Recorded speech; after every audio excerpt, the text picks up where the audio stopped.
You know, my research interest stems, I think, over the last 20 years. Western Michigan University is kind of my third institution where I was a professor. And so I came here directing the doctoral program in counselor education, counseling psychology. So my research at that time was definitely moving into looking at preparing people for the professoriate, particularly African American students in particular that were interested in becoming professors in counselor education, but definitely all students in general that were interested in being professors in counselor ed. So most of my work during that time was, you know, how do we get students to publish? How do we train them to become researchers and doing the type of research that's going to impact society? If I had to think of what were some of my main important points in this focus on child discipline, in general and child discipline with African American families in particular, is that African American families use diverse techniques like all families do.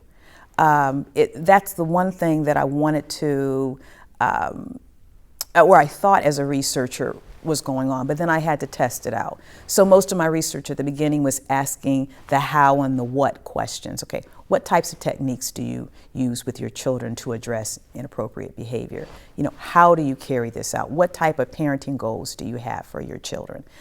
So I found we use diverse techniques. There's also child discipline on a continuum where we start with the least restrictive techniques, such as discussion with the child, and then it may progress to withdrawal of privileges. And at times, if the child's behavior is very inappropriate and disrespectful, and is not following through with the rules and demands of the culture and the family, then parents may use physical discipline with children, usually when they're under the age of 11 or so.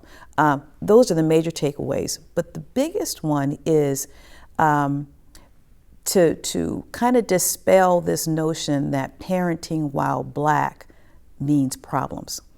And I think, you know, just as we see in our society about driving while Black, you know, creates problems because it's the profiling aspect that once we see an African American driver on the highway, police and others may think there's something that's going on or that they're problematic. Where the same thing is the minute we see a parenting situation and the parent is African American, we don't automatically assume a child's in danger or that there's something that we have to go in and investigate or that we have to automatically surveillance or put African American families on surveillance. Research shows right now today that even in the state of Michigan that African American parents have a higher chance of just being investigated by Child Protective Services, and that's all income levels, than white American parents. And this is in 2014, I think, was the last research. So we're still struggling with that today. So moving into the public policy and changing the mindset of this parenting while Black, I think is probably the biggest takeaway that my research findings have helped to have that discussion. And my continued research will hope to just do a complete paradigm shift that we can think of all families in respecting the integrity of the family, wanting and knowing that parents and children want to stay together, and finding ways to support them from their standpoint, not our own.